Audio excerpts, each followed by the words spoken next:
Oxygen संकट पर Delhi high court के फैसले को केंद्र सरकार ने सुप्रीम कोर्ट में चुनौती दी है।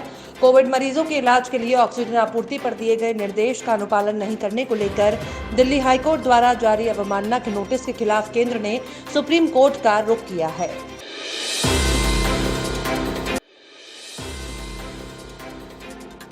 पश्चिम बंगाल की जनता ने तीसरी बार सत्ता की कमान ममता बनर्जी को सौंप दी है। ममता बनर्जी ने मुख्यमंत्री पद की शपथ ले ली है। इस बार उनकी राह आसान नहीं है। ममता बनर्जी के सामने कई बड़ी चुनौतियां हैं।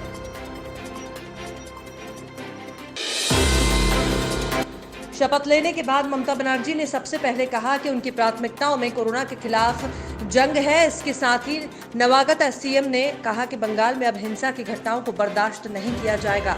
उन्होंने कहा कि बंगाल को हिंसा पसंद नहीं है। मैं व्यक्तिगत रूप से कानून और व्यवस्था के मुद्दे को देखूंगी।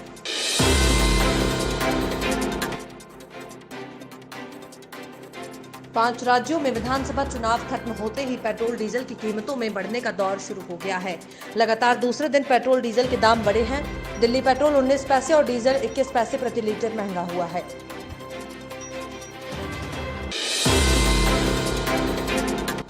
कोरोना महामारी की दूसरी लहर के बीच आंध्र प्रदेश में वायरस का नया स्ट्रेन मिला है। इसे एपी स्ट्रेन और N440 के नाम दिया गया है। Centre for cellular and molecular biology के वैज्ञानिकों का दावा है कि भारत में मौजूदा स्ट्रेन के मुकाबले ये 15 गुना ज्यादा खतरनाक है।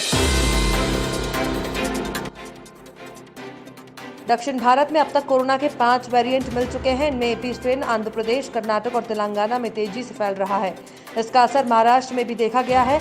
सबसे पहले इस स्ट्रेन की पहचान आंध्र प्रदेश के कुर्नूल में हुई थी।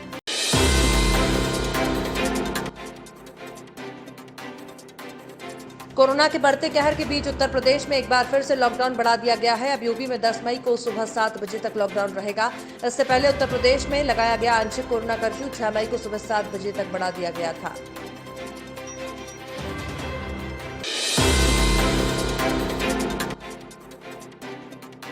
फिल्म दृश्यम 2 के हिंदी वर्जन का फैंस बेसब्री के साथ इंतजार कर रहे हैं, लेकिन निर्माताओं के बीच फिल्म के राइट्स को लेकर शुरू हुआ विवाद कोर्ट तक पहुंच चुका है। साफ है कि इस प्रोजेक्ट पर मुसीबत के काले बादल गहरा रहे हैं।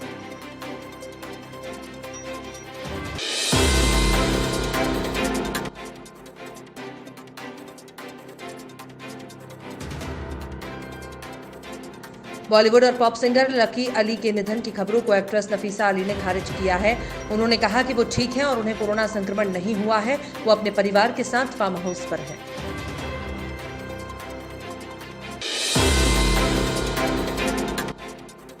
आईपीएल में कई खिलाड़ियों के कोरोना संक्रमित पाए जाने के बाद टूर्नामेंट को सस्पेंड करना पड़ा है।